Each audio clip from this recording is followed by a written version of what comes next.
하나님 말씀 창세기 22장 11절부터 19절까지 말씀입니다. 구약 성경 28쪽 정도에 있습니다. 우리 한 절씩 교독하고 마지막 절은 함께 읽도록 하겠습니다. 제가 먼저 창세기 22장 11절 말씀을 먼저 읽습니다. 여호와의 사자가 하늘에서부터 그를 불러 이르시되 아브라함아 아브라함아 하시는지라. 아브라함이 이르되 내가 여기 있나이다 하매 사자가 이르시되 그에게 아무 일도 하지 말라. 내가 내 아들 내 독자까지도 내게 아끼지 아니하였으니 내가 이제야 내가 하나님을 경외하는 줄을. 아브라함이 눈을 들어 살펴본즉 한 순양이 뒤에 있는데 우리 수풀에 걸려 있는지라. 아브라함이 가서 그 순양을 가져다가 아들을 대신하여 번제로 드렸더라. 아브라함이 그 땅 이름을 여호와 이레라 하였으므로 오늘날까지 사람들이 이르기를 여호와의 산에서 준비되리라. 여호와의 사자가 하늘에서부터 두 번째 아브라함을 불러 이르시되 여호와께서 이르시기를 내가 나를 가리켜 맹세하노니 내가 이같이 행하여 내 아들 내 독자도 아끼지 아니하였은즉 내가 내게 큰 복을 주고 내 씨가 크게 번성하여 하늘의 별과 같고 바닷가의 모래와 같게 하리니 내 씨가 그 대적의 성문을 차지하리라. 또 내 씨로 말미암아 이는 내가 나의 말을 준행하였음이니라 하셨다 하니라. 함께 읽습니다. 이에 아브라함이 그의 종들에게로 돌아가서 함께 떠나 부엘세바에 이르러 거기 거주하였더라. 아멘. 세상 사람들이 하는 말 중에 평행이론이라는 말이 있습니다. 혹시 들어보셨습니까? 평행이론. 조금 어려운 단어일 수도 있는데 서로 다른 시간대에 또는 공간에 살아갔던 사람들이 아주 비슷한 삶을 살아간다 하여서 이 세상은 돌고 돈다. 똑같은 일들이 우리는 잘 모르는 사람에게 일어난 일이 지금 이 시대에도 똑같이 일어난다 하여서 이것을 평행이론이라 그렇게 부릅니다. 대표적인 예를 미국의 두 대통령을 가리켜서 평행이론의 아주 구체적인 예시로 삼습니다. 그 사람은 16대 대통령인 링컨 대통령과 35대 대통령인 케네디 대통령입니다. 이 두 사람의 시간차는 100년입니다. 100년의 시간차를 가지고 아주 서로 비슷한 그런 삶을 살았습니다. 두 명 모두 총탄에 맞아 사망하였습니다. 암살자에 의하여 죽게 된 것이지요. 그런데 아주 참 신비로운 것은 링컨 대통령은 포드 극장에서 암살을 당하고 케네디는 포드에서 만든 링컨 자동차 안에서 암살을 당하게 되어집니다. 두 사람을 죽인 암살범들은 다 극장과 창고라는 공통점을 가지고 있는데 링컨을 죽인 존 월커스 부스는 극장에서 암살하고 창고로 달아나서 붙잡히게 되어집니다. 100년 후 케네디를 죽인 리 하비 오스월드는 창고에서 암살하고 극장으로 도망쳐서 그가 잡히게 됐지요. 두 대통령의 뒤를 이은 부통령의 이름들이 다 존슨으로 끝납니다.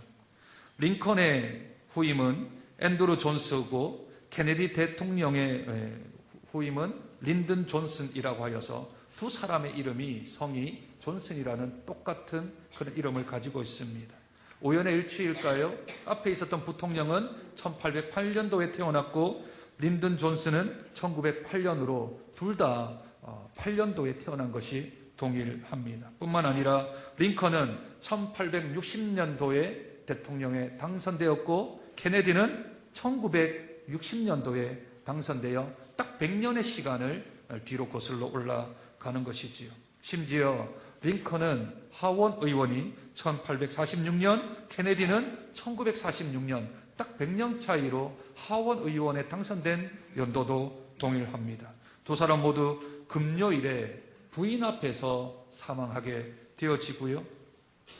두 사람의 이름의 알파벳이 모두 영어로 7자입니다. 그리고 살인한 그 암살자의 알파벳 이름이 다 13자이고요. 또한 15자이고요. 앤드루 존슨과 린든 존슨 모두 부통령이었던 이들이 다 알파벳이 13자입니다. 이렇게 너무 비슷하고 너무 똑같다라고 하여서 세상에는 평행이론이라고 그렇게 부릅니다. 성경은 평행이론을 거부합니다. 비슷하지만 이러한 일들이 반복된다라고 하여서 이것을 평행이론이라고 하지는 않습니다. 성경에서는 모형론이라고 부릅니다. 모형론. 구약에 있었던 어떤 일들이 신약에 이루어지는 것, 그것은 똑같은 평행이 아니라 하나는 그림자이고 하나는 실체다, 그렇게 봅니다. 비슷한 것 같은데 그러나 결론은 다르고 아주 똑같은 것 같은데 그런데 완전 개념 자체가 다른 것, 그것을 가리켜 우리는 평행이론이라고 부르지 아니하고 모형론이라고 부르는 것이지요. 지난주 우리들은 22장의 1절부터 10절까지의 말씀을 통하여서 아브라함의 신앙을 성장시키고 성숙시킨 하나님의 열심에 관하여서 살펴보았습니다. 그는 무비적거리던 그런 주저하던 신앙에서 즉각적인 순종으로 바뀌었었지요.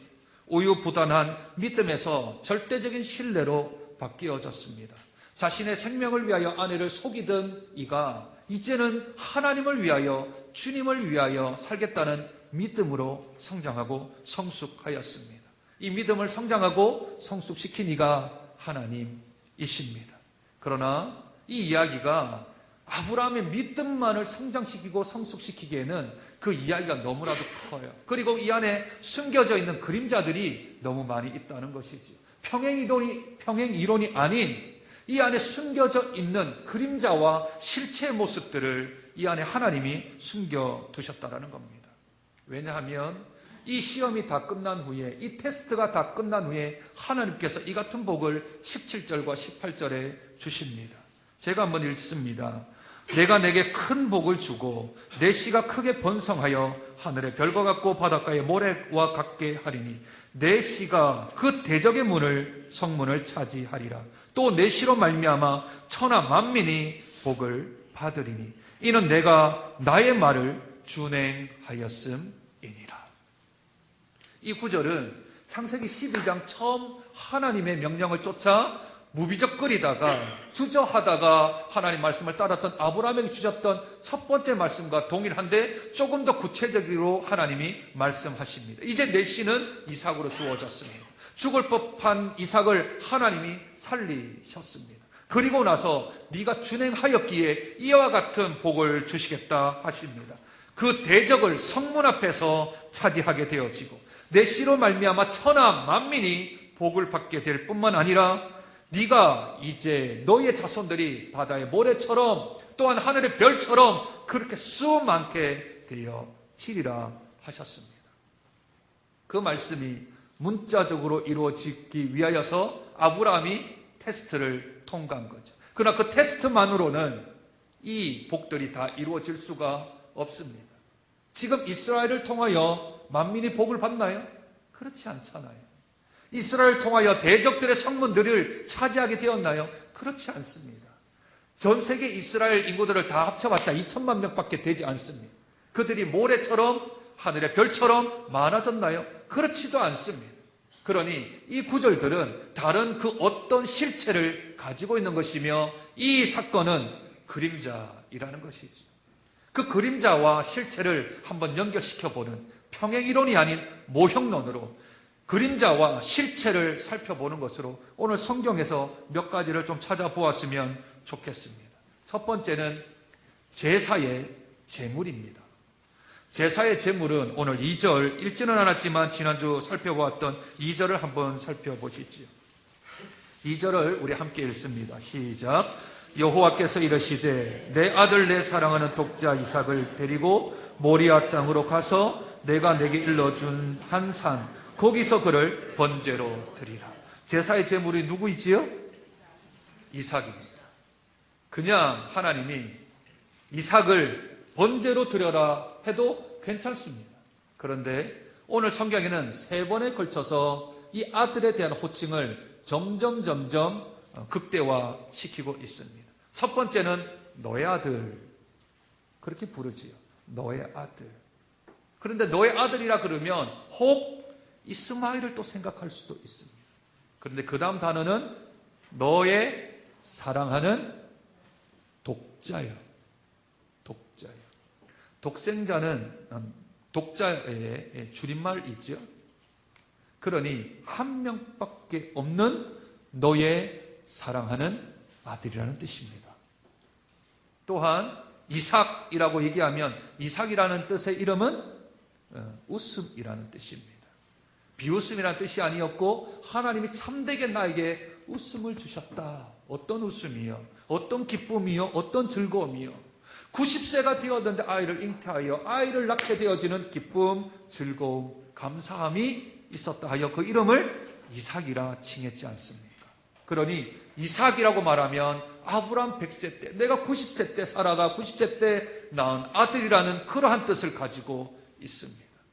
아니, 번제를 드리라고 하면 그냥 이삭 드려라 하면 될 텐데, 네 아들 드려라 하면 될 텐데, 네 아들, 네 사랑하는 독자, 그리고 이삭. 왜 세 번 얘기했을까요? 아마 아브라함이 얼마나 이삭을 사랑하는지, 얼마나 이삭을 귀하게 여기는지, 얼마나 이삭에 대한 마음이 아브라함에게 있는지를 하나님이 후벼 파고 있는 거죠. 왜냐하면 오늘 12절 한번 보세요. 읽었던 12절. 하나님이 아브라함에게 이르시되 내 아인 12절입니다.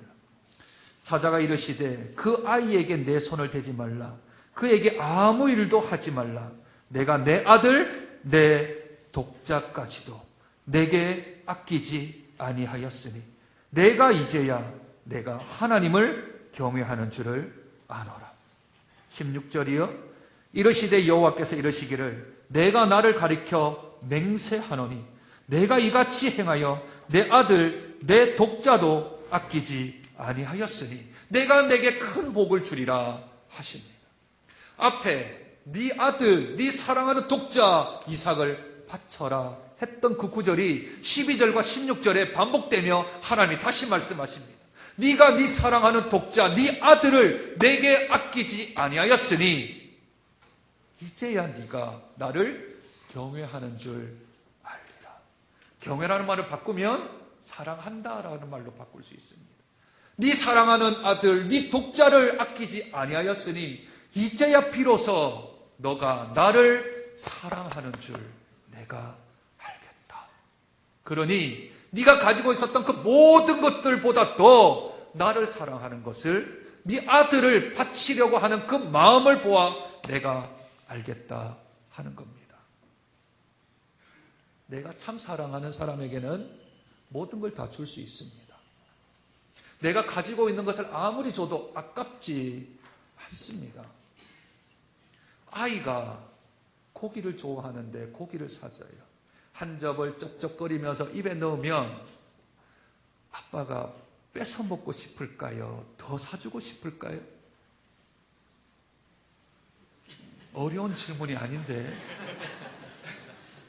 아주 어렵게 고민을 하시네요.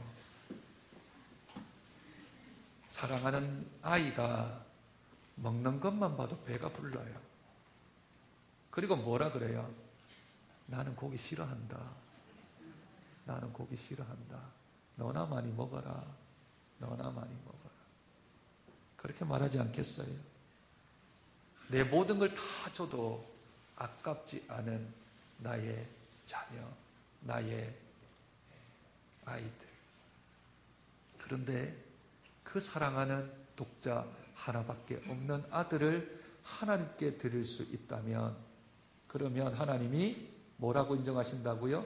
너가 나를 사랑하는 줄 내가 안다. 왜 하나님이 네 아들, 네 사랑하는 아들, 독자 이삭이라고 말했냐 하면 하나님에게도 아들이 한 분 계세요. 하나님의 아들도 독생자세요. 그 이름이 예수시거든요.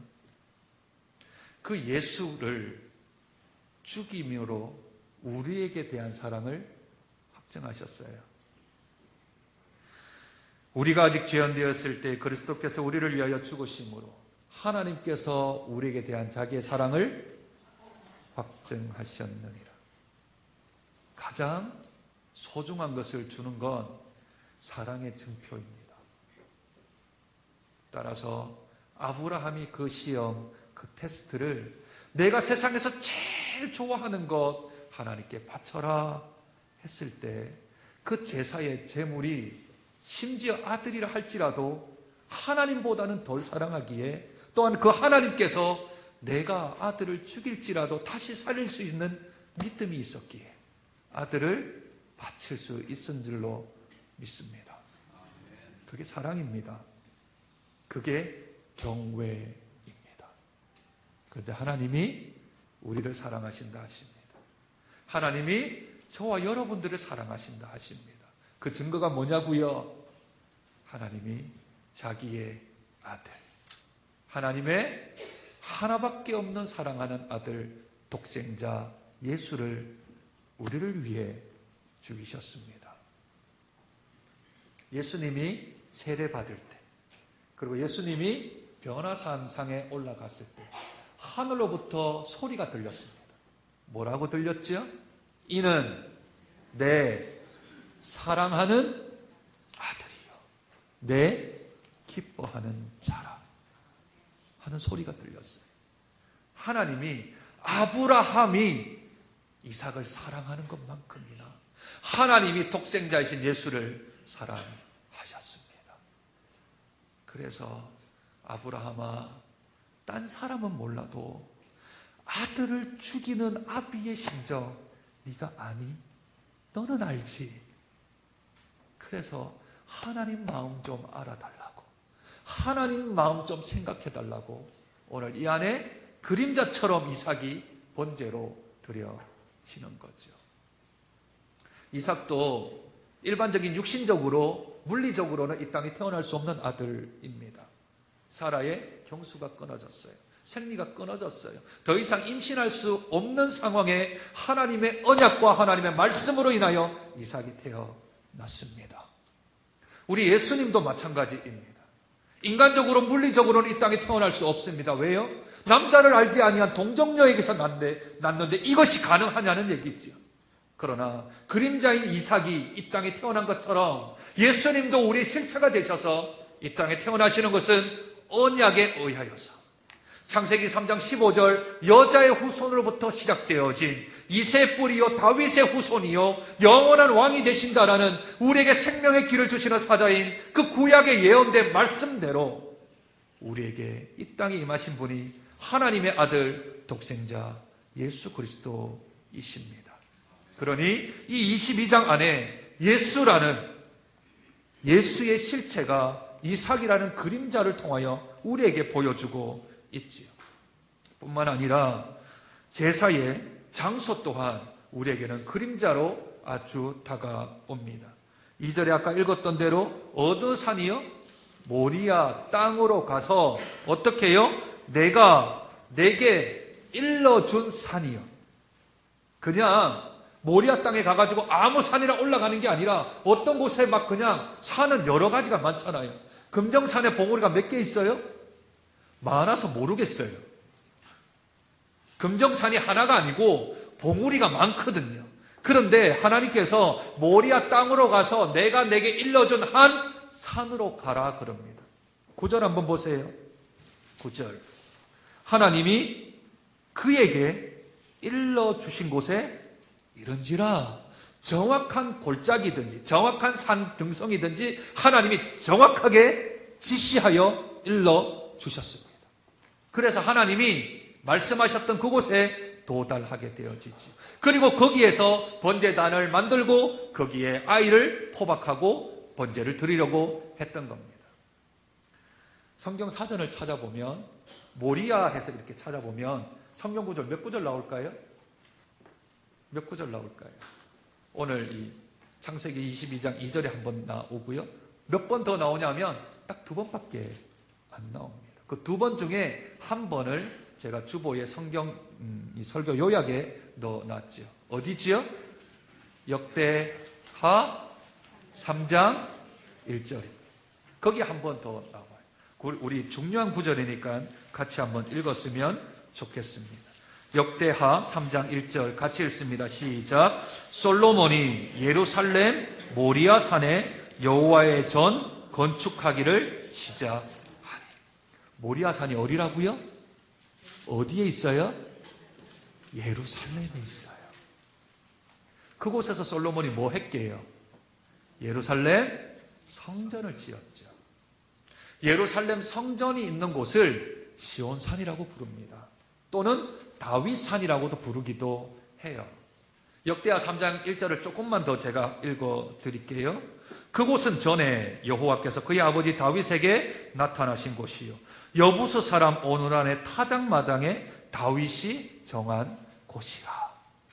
오르난 타작마당에 언약궤 법궤가 그곳에서 6개월 정도 머물렀던 곳입니다. 또한 다윗이 이곳이다 하고 성전을 지을 터가 이곳이다라고 정해놓은 곳에 솔로몬이 그곳에다가 성전을 짓습니다. 그 성전을 우리들은 솔로몬 성전이라고 부르고요, 헤롯이 지었을 때 예루살렘 성전이라고 불립니다. 그 성전이 있는 곳이 시온산이고 구약시대는 모리아산이라고 불렸던 거죠. 그 지시하신 곳, 그 일러준 산, 정확한 그곳에서 아브라함이 이삭을 번제로 드립니다. 이때가 BC 2000년경이거든요. 시간이 2000년이 지나 예루살렘 성전 성벽 밖 어느 한 곳을 이스라엘 사람들은 골고다 언덕이라고 불렀습니다. 그리고 그 길을 갈보리 언덕이라고도 사람들은 불렀습니다. 그곳에서 예수님이 돌아가십니다. 십자가를 지고 돌아가십니다. 2000년이 지난 하나님이 일러준 산, 그곳에 이르러 번제를 쌓았던 그곳이 곧 예수 그리스도께서 죽으신 곳입니다. 하나님의 마음이 있는, 하나님이 세상에 사랑을 표현하고 있는 그곳이 바로 예수님이 돌아가신 곳과 똑같은 곳이지요. 세 번째는 제사의 장작은 아들이 짊어지고 갑니다. 6절 한번 볼까요? 6절입니다. 아브라함이 이에 번제나무를 가져다가 그의 아들 이삭에게 지우고 그의 아들 이삭에게 지우고. 이 모습도 예수님의 모습입니다. 자기가 탈 나무를 이삭이 짊어지고 지금 올라가고 있지요. 예수님도 본인이 달리실 십자가를 짊어지고 그 골고다 언덕을 올라갑니다. 한 사람은 모리아산으로, 한 사람은 골고다 언덕으로. 그런데 그 위치가 동일합니다. 그리고 또 한 가지 더 유사한 점이 있습니다. 그것은 이 아이가 최소한 15세에서 17세, 18세 정도로 추정합니다. 청소년기를 지나 이제 청년기 중간 정도 되어지는 아이입니다. 아비는 115세. 와력으로 따지면 아들이 아버지를 이길 수 있는 체형입니다. 그런데 오늘 본문 9절 보세요. 그의 아들 이삭을 결박하여 제단 나무 위에 놓고. 이삭이 전혀 반항하지 않습니다. 반항할 법한데 하나님이 친히 하나님을 위하여 그 제물을 준비하시겠다 했는데 그 제물이 자기인 줄 거기 가서 깨달은 거죠. 그런데 성경은 입을 열지 아니하며 그가 순순히 결박을 당합니다. 그리고 제단 위에 놓이게 되어지지요. 복음서에 예수님이 종교 지도자들 앞에서, 로마 군병 앞에서 그 입을 열지 아니하셨습니다. 그리고 순종하며 그 길을 걸어가신 거죠. 이 이삭의 짐을 지고 올라가는 것과 예수님의 십자가를 지고 올라가는 것, 그리고 이 하나님의 뜻 가운데 순종했던 이삭과 예수님의 순종의 모습들이 다 그림자와 실체의 모습을 가지고 있는 것이지요. 시간상으로는 2000년이라는 시간이 동일한 공간에서 일어나고 있습니다. 그러나 이것이 평행이론이 아닌 것은, 이것이 시대를 떠나 동시대에 일어났던 비슷한 일이 아닌 것은 그 결과가 완전히 다릅니다. 그 결과가 너무나도 다른 거죠. 하나님은 아비가 자녀를 죽이는 아픔을 압니다. 죽이고 다시 부활시킬 수도 있는 하나님의 능력이 있으심에도 불구하고 아브라함의 칼을 멈추게 하십니다. 아들의 심장을 겨누었던 그 칼을 내리치려고 할 때 멈추게 하십니다. 아비의 마음을 누구보다도 아는 하나님 아버지께서 독생자 예수를 죽이는 그 가운데 마치 전 세상을 해가 빛을 잃어 어둡게 되고 하늘에 계신 하나님이 그 모습을 보지 아니했던 것처럼 그 아비의 마음을 아는 하나님이 아브라함을 멈춥니다. 아브라함아, 아브라함아, 멈춰라, 멈춰라. 네 신앙은 이것으로 통과되었다. 얼마나 감사했겠습니까? 죽은 자 가운데서 살리셔도 감사할 법한데, 그러나 그 아픈 상처의 기억을 평생 가지고 살아가야 될 아브라함을 생각합니다.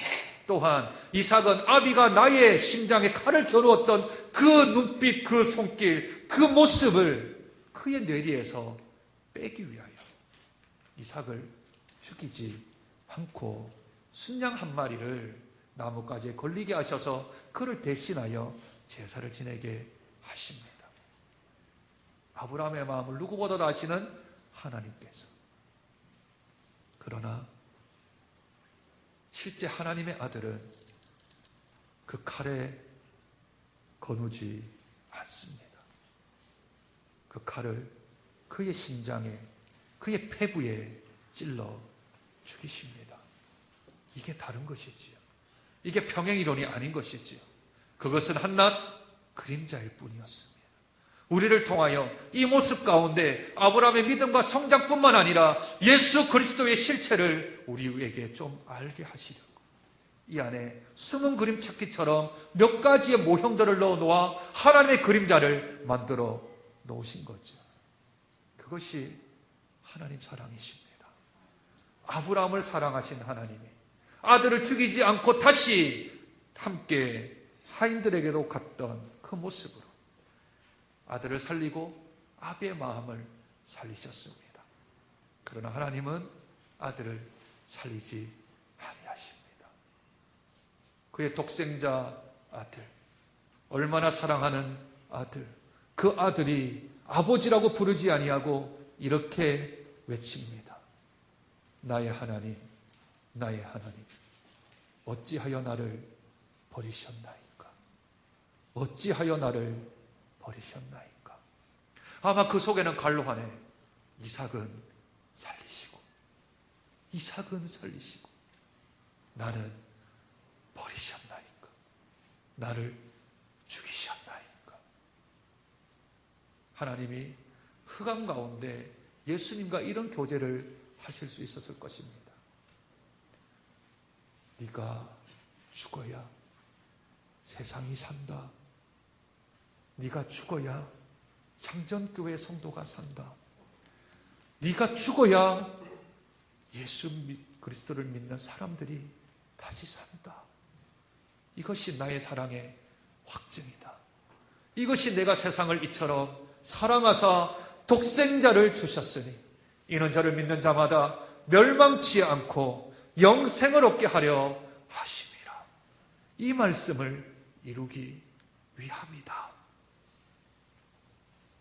이 안에, 이 창세기 22장 안에 하나님의 사랑이 있습니다.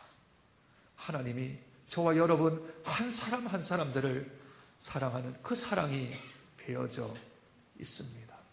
뿐만 아니라 그 사랑하여 예수 그리스도의 죽으심으로 그 십자가의 핏값을 받으시고 하나님께서 우리를 다시 살려주셨습니다.